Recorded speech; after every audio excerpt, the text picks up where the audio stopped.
That pond would give us back a nice place to take kids to go and look at wildfowl. They might catch a glimpse of those trumpeter swans that used to appear there occasionally too. You have 1 minute, sir. It would also give me the opportunity to collect plankton there again with my grandchildren. The microscopic plants in the plankton account for less than 1% of the total biomass of plants on this planet. But remarkably, they generate 50% of the oxygen in the atmosphere, and they mop up 50% of the carbon dioxide. Restoring those ponds, plus the other ones that have been totally messed up on the golf course, would be a small gesture towards making up for hundreds and hundreds of healthy green plants, trees, that are planning to hack down. Thank you very much for your patience. Thank you, sir.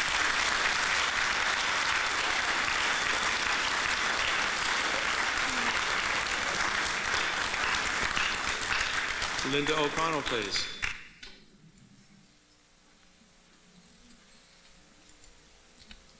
Good evening. Linda O'Connell, 82 Timberline Trail. I've been an Aurora resident for 25 years. We back on to the Aurora Highlands golf course. None of us want to see the infill of one-sided roads to be approved. But if the worst happens, we had better be paying attention to the details of this infill. I have been reading the Highland Gate Development Official Plan and Zoning Amendments document that the developer has provided. I'm going to read you one quote that is very telling summation of the intent to landscape in the cheapest possible way. They're asking council to allow I'm quoting this from page 75, to allow for flexibility in development standards, to incorporate alternative community design, stormwater techniques such as those related to the site plan design lot grading, ditches, curbing road width, and the use of open space as temporary detention ponds.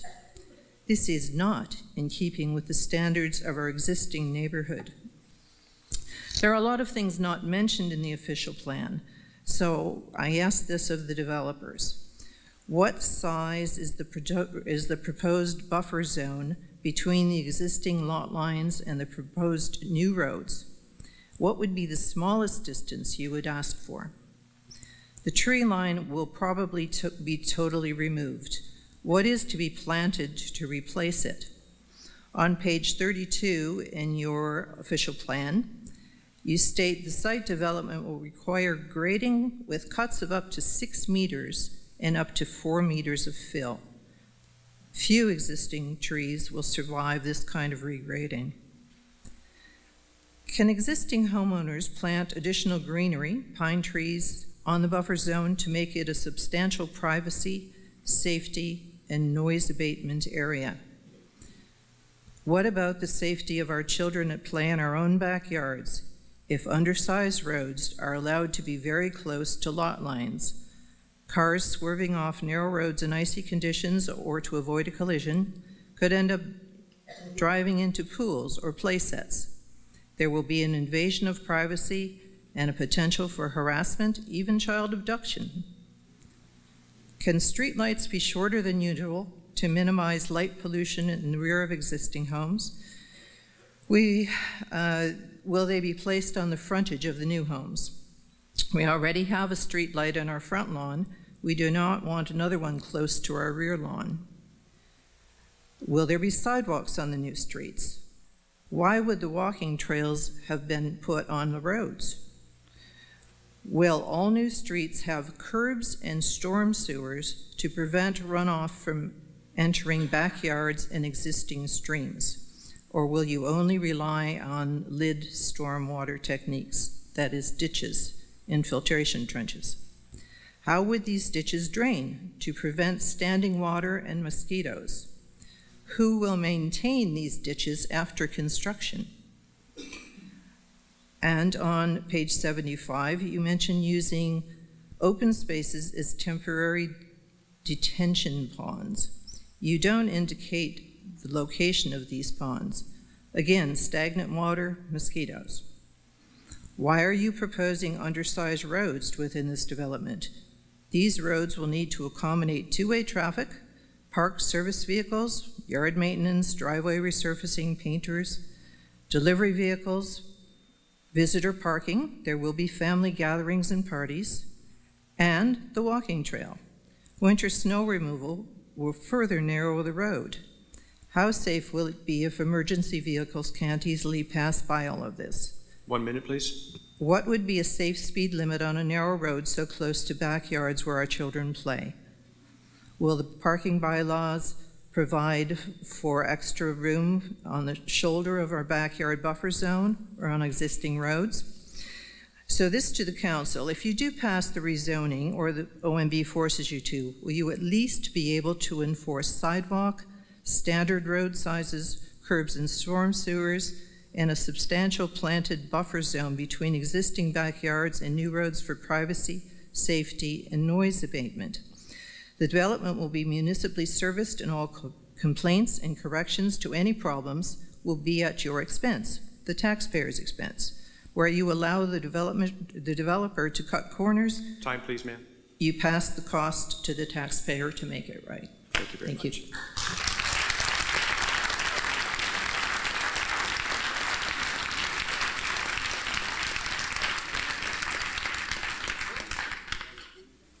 Mr. Gerson. Yes, I'm Gary Gerson. I'm a resident in Unit 204 in the South Building of the York Condominium Corporation, 692, known as Highland Green.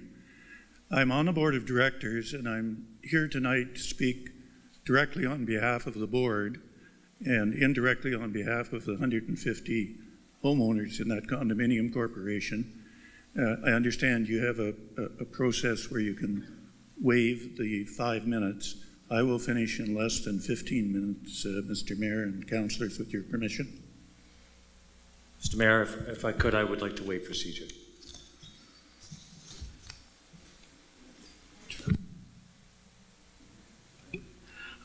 We're figuring out the technology here, sir. Thank you. Moved by Councillor Abel, seconded by Councillor Johnson to waive procedural bylaw to allow the representative of Highland Green Condominium Corporation to speak for 15. All in favor? Contrary? Yes, carry on, sir. Thank you. Thank you, Mr. Mayor. Highland Green Condominium Corporation, as most of you know, is at the corner of Yonge Street and Gulf Links Road. There are two buildings, a south building and a north building, 150 different residential units in the building. The back of the property abuts the golf course, and directly across the road from the rear driveway into the condominium underground parking garage is where the clubhouse from the golf course is right now, if you drive down Gulf Links Road, and that's where the 10-story building is proposed to be built. On September 18th, our board delivered to the developer, it wasn't mentioned to you, we delivered to the developer, the Lake Conservation Authority, and the municipality a 12-page document. I believe each of the councillors and the mayor has a copy of that document. In that document, we asked questions and expressed some of the questions and concerns that our residents have about the draft plan. We requested responses from the developer, the town, and the Conservation Authority. On September 28th, we did receive some responses from the developer. I understand your process to be that the town will not respond until after the developer's responses are completed. And it's the intention of our board to follow up on the responses we've now received just 2 days ago from the developer by a meeting with the developer shortly. My remarks tonight reference some of the developer's responses, which our board believe are either incorrect or unhelpful. And I'm not going to deal with all of them, I'm just going to deal with a few of them because of the time limitations. Here are the issues I'm going to address. First, the failure of Geranium's traffic consultants to understand the existing traffic issues on the first 200 meters of Gulf Links Road west of Yonge Street. The complete failure to understand the problem and how the proposed high-rise will create further hazards. Second, we asked in our written submissions that Geranium consider alternatives to the proposed 10-story, 144-unit high-rise. We received absolutely no positive response to those alternatives, and I'll discuss one of those possible alternatives. Next, we made a request that commercial uses on the ground floor of the high-rise not be permitted. This request was refused by the developer, and there are good reasons why it should not have been refused. I'll address those. Finally, the proposal for the high-rise that, and I quote the developer's consultants, the majority of the parking for the high-rise be on site and the rest of it be across the road on the other side of Gulf Links Road is not good planning, and that should not be approved by council, and I'll address that. Let me go to these issues. The traffic issue. The submissions we gave to councillors and the mayor and the developer included as Schedule A fold-out showing the first 200 yards of Gulf Links Road. There are 7 entrances and exits into driveways from Yonge Street down to the rear of the parking lot of the condominium building. On the north side, there's an entry into Tim's Donuts. Beside that, there's an entry into the front of the condominium, and then further back, there's the entry into the rear of our condominium that leads to the underground garage. That one, the entry into the rear, is going to be directly opposite the driveway into this high-rise. And that entrance to the rear is used by both pedestrians and vehicles. You don't have to be a traffic engineer to understand with those number of entrances and exits. On the south side, there's an entrance into the pizza store on the corner. Next, there's an entrance into the Sunrise seniors residence that's there. And finally, there's 2 entrances on the semicircle into the clubhouse site. So that's all in the first 200 meters.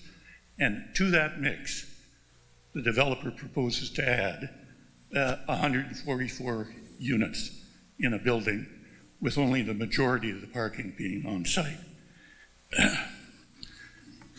The entrance and exit, well, right at the present, vehicles entering the Tim Hortons driveway from Gulf Links Drive, particularly during morning, noon, and evening rush hours, regularly stop, lined up in both directions on Gulf Links Drive, waiting to get into Tim Hortons, with 2 or 3 or more vehicles temporarily blocking some of all of Gulf Links Drive. And if you don't believe it, come over and stand on my balcony some mornings and see for yourself.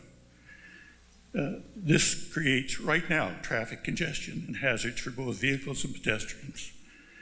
The congestion and hazard levels are going to significantly increase with the added pedestrian and vehicle traffic emanating from this proposed high-rise.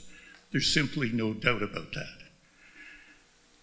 The location of this high-rise driveway opposite the rear driveway into our condo corporation is going to generate a separate and second hazard on the same stretch of the Gulf Links Drive. Pedestrians are going to be exiting and entering both driveways onto the roadway, some of them at the same time. Now, one of the answers from the developer is, well, people that park in the parking lot behind your condo are going to use the paved walkway and follow the underpass over to the high-rise. They won't be walking up the driveway.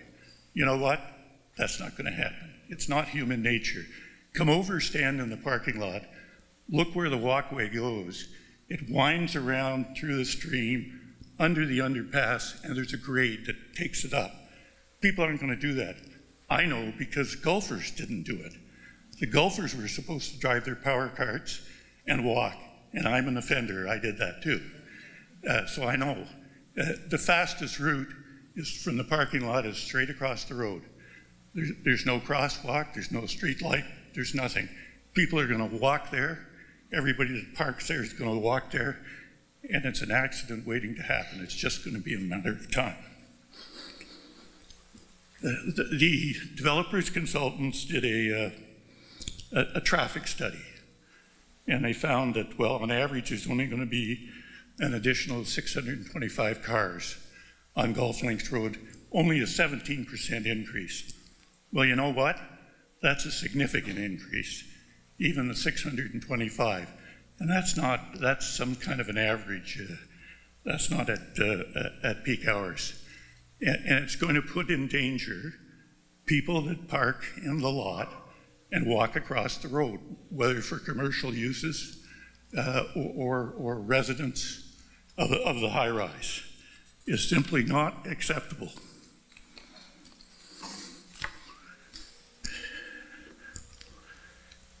With respect, Geranium's consultant was just simply wrong to conclude, and I quote from the consultant's report, the additional vehicle traffic generated by the project will not have an appreciable impact on the pedestrian safety on Golf Links Drive. That's just wrong. The agreement that pedestrians crossing the road, the argument rather that pedestrians crossing the road will use the walkway just doesn't fly. Just go look for yourselves, councillors. Please, you'll see what I mean. The second issue. Here's what Geranium can do to mitigate the increase in traffic hazards and deal with the pedestrian safety issues. Sit down with the town's planning department, agree on a less massive building. A building with a smaller footprint, a lesser number of stories, and fewer units. That can be done. They just need the will to do it. And council needs the will to tell them they'd like them to do it. And importantly, Geranium, when you're designing and seeking approval for a downsized high-rise on that site, follow the planning principles and provide for all parking at the site. That's the usual process. Why not do it? They can do it. We know they're going to move the stream back to make room for a larger building. So, assuming they get the permission to move the stream back, use the property for a smaller building and more parking at the site. Less hazards for the people, more safety for our residents.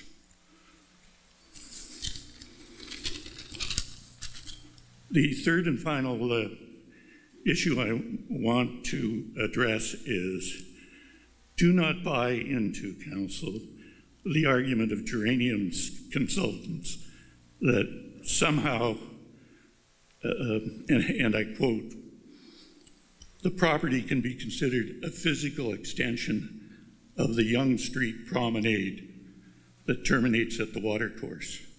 You know what? That's just balderdash planner talk. It really is. There's no Yonge Street promenade, and this building isn't going to be an extension of anything on Yonge Street. Any way you look at it, the high-rise is not going to be close to Yonge Street.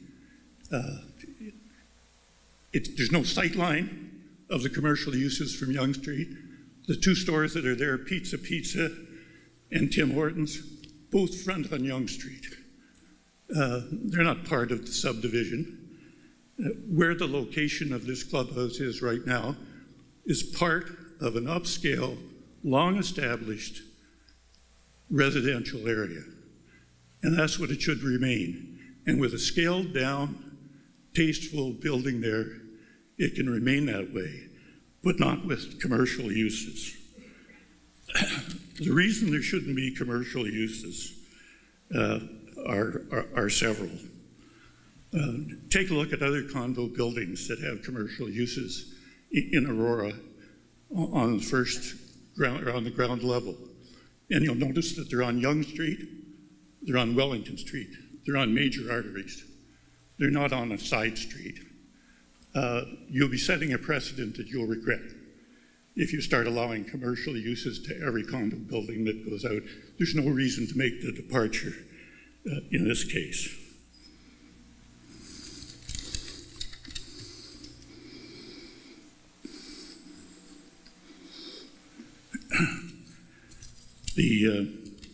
The issue of signage is something else, although some people think it's very minor. Signage that happens on the first floor of condo buildings sooner or later becomes, and I just like this expression so I have to say it, unwanted road furniture. That's what it becomes. And that's what will happen. We'll have unwanted road furniture on Gulf Links Road because commercial was put there. There's no need for it. The developer doesn't need it, and the people that live in the area don't need it or want it. You've got about a minute and a half, sir.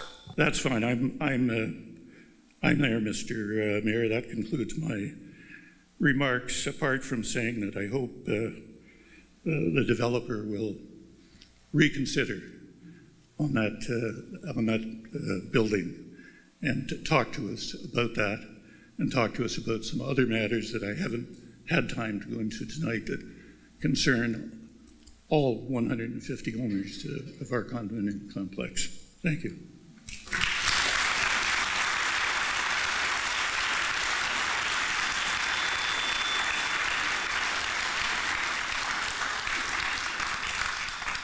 Thank you, Mr. Gerson. William Hayes, please.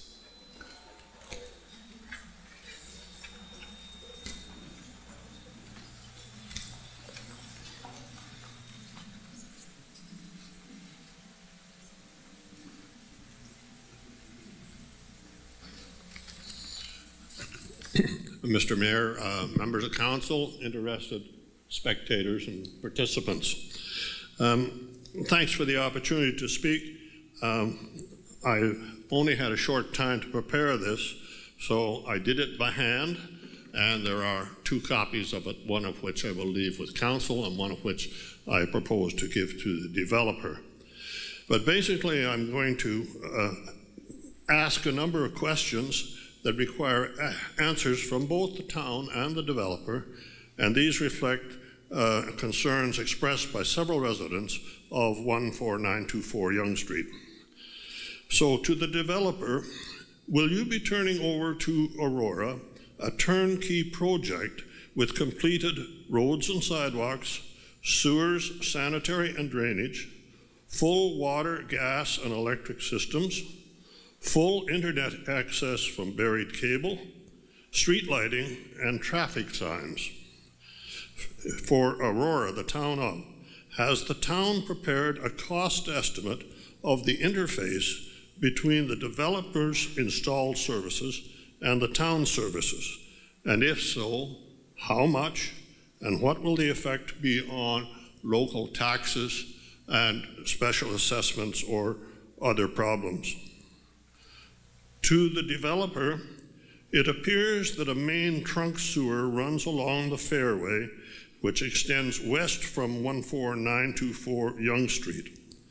Will it be necessary to relocate this line, or how will it be treated to provide safe sanitary continuation of its use?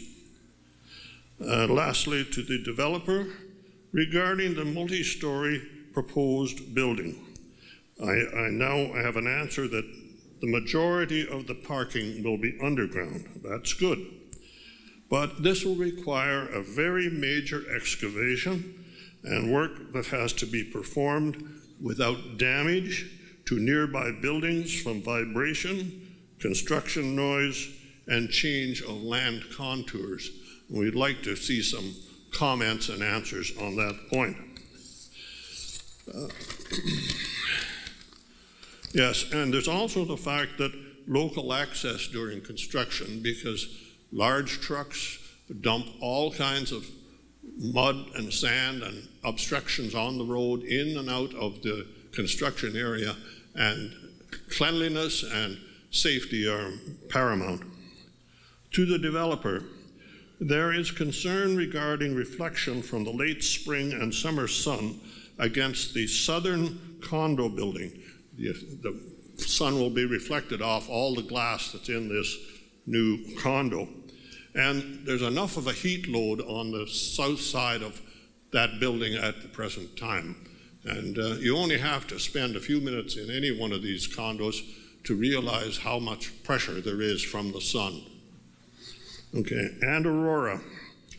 What arrangements will be made to police the entire project to ensure, first, that codes and bylaws are respected, second, that the developer installs only first-class materials and workmanship, because we don't want falling glass or other things like that, and bearing in mind that this is a long-term project, so we're going to have a plan in place for long-term supervision.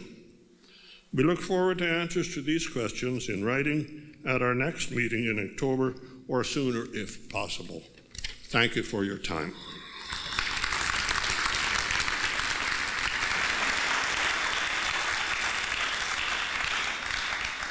Thank you, Mr. Hayes. Next up, Klaus Wernberg. And I'm sorry, Mr. Hayes, could you just quickly scoot back and give us your address? Mr. Hayes? So could you just scoot back, please, and give us your address? We didn't get that. It just, if you could, it's for our audio record, sir, if you could do that, please. Just a minute, Klaus. For the record, my address is apartment 621 at 14924 Yonge Street, and my phone number is 905-726-3598. Thank you.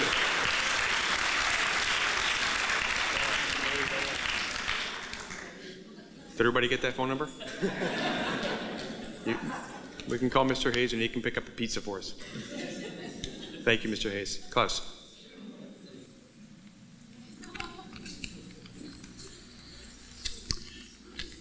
Good evening. I have lived in Aurora for almost 45 years. The only other place about which I feel as strongly as about Aurora is where I grew up, a village of 200 people in northern Germany. In my time in Aurora, we have never had a land development or redevelopment opportunity like this Highland Gate Golf Course redevelopment. We have an opportunity to establish an amazing linear public park. My alternative, Green Bay-based proposal, a drawing is on the screen up there, aims to set out the conceptual framework for that park. It still needs to be refined to deal with existing ponds and with multi-level higher density housing on the Yonge Street side. What has been proposed by the applicant is driven, at least on the surface of it, by the landowner, the expected land developer, and by Aurora's top civil servants, the chief administrative officer and directors of departments. None of them live in this town of Aurora. The applicant's proposal was not acceptable during the last public planning meeting in June. That was the consensus of the people of Aurora, including you residents who now live in the greater Highland area.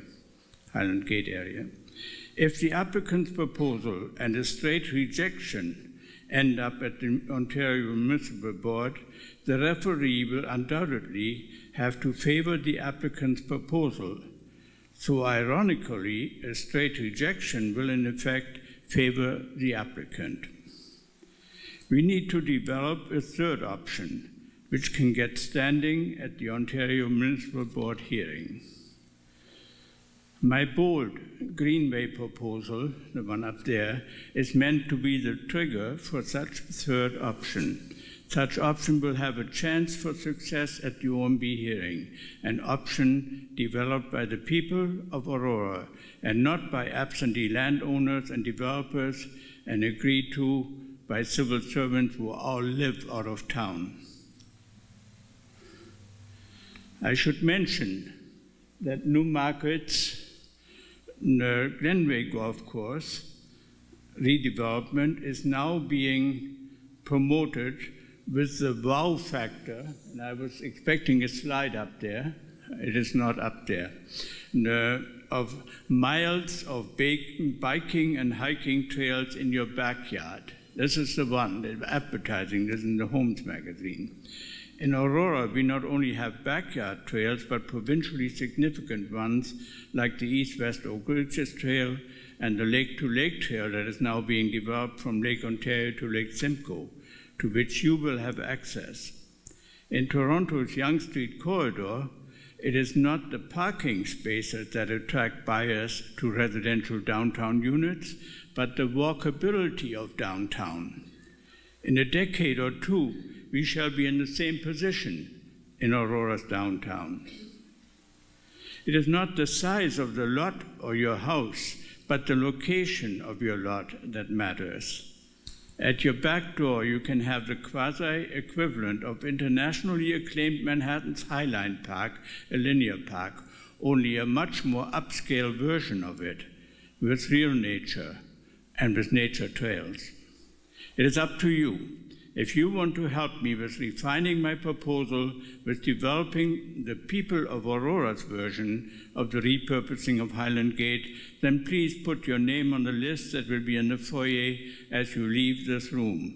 Or you can email me at ecopel@rogers.com or call me at 841-1026. The venue where we shall meet, and very soon, will depend on how many of you are interested in that type of proposal. Thank you.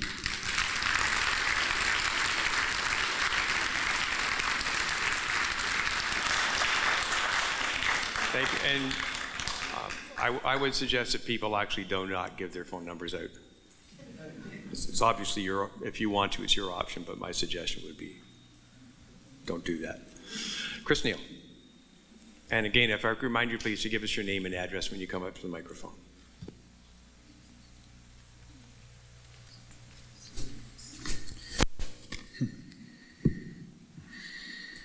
Your Worship, members of council and fellow residents, good evening. My name is Chris Neal. I've resided in this town since 1977. My parents still live in the area. I live at 11 Highland Court. I have 200 feet of property that abuts the golf course on the second hole, which in some courses would be a long drivable par 4, but in my case it's not, but that's my problem. So, the LSRCA has provided a letter dated September 28, 2015 that states and recommends approval, and that they're satisfied that all outstanding matters can be addressed through conditions of draft plan approval. I, and I think many others in this room, find it hard to believe that the LSRCA has fully considered the implications of this approval. We know of several cases of groundwater damage that have happened just this summer to homes along the golf course. A pool caved in, and there have been several reports of leaking basements from shallow underground springs. We encourage you to communicate to the Town Planning Department, the Ministry of Environmental and Climate Change, and the LSRCA the risks their approvals are causing, not only to the potential new residents moving onto the course, but to the existing ones as well. All again a result of groundwater damage. I encourage homeowners in the community, if you have issues like this, you should be reporting them directly to the town immediately. And on a personal note, I'd like to thank all the people sitting in the chairs tonight who've come out to voice their opposition, who've taken time out of their busy days, as well as the members, and I'm proud. Thank you.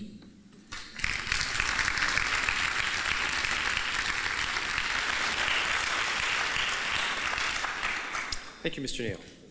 Doug Bushy. Mr. Bushy, sir.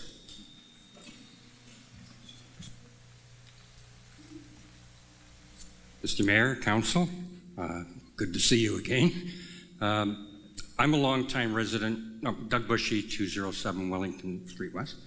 I'm a longtime resident of Aurora. I've been here about 28 and a half years. I'm here because I love Aurora. I don't live on Highland Gate, but this development proposal by the speculator that is coming forth here does concern me because it's overdevelopment once again. We live in stable neighborhoods in Aurora, and we're getting a plethora of infill requests that go above and beyond anything that surrounds them. They're trying to push the envelope every time they get a chance to. Let's up the density a little bit. Let's go an extra few stories that is above the norm of what we have currently. And it's affecting the stable neighborhoods that we have. And we live in Aurora because we love the lifestyle. That's why I moved here.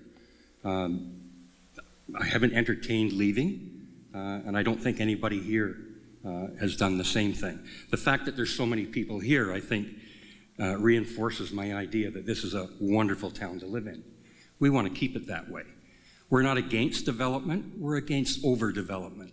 And when you see proposals come in that offer neighbors saying, you've got a wonderful street at the front of your house, we're going to provide you a driveway out your back door, of your house as well. That's ludicrous. To have streets on both sides of your house. That's like an island.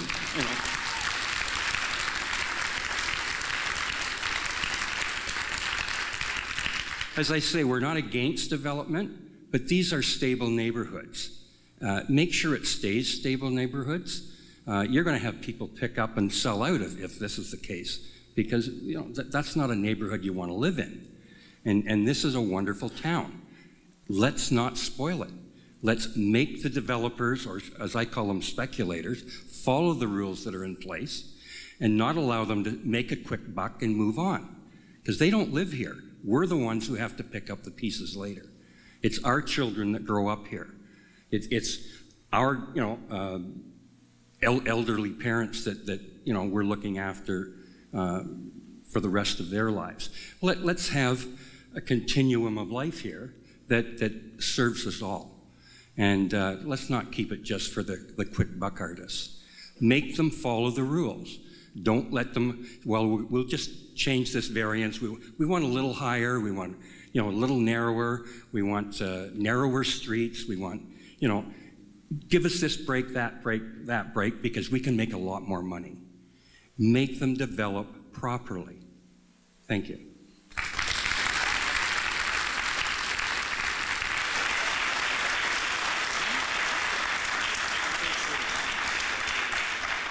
Thank you, Mr. Bushy. Jean Fraser, please. Your Worship,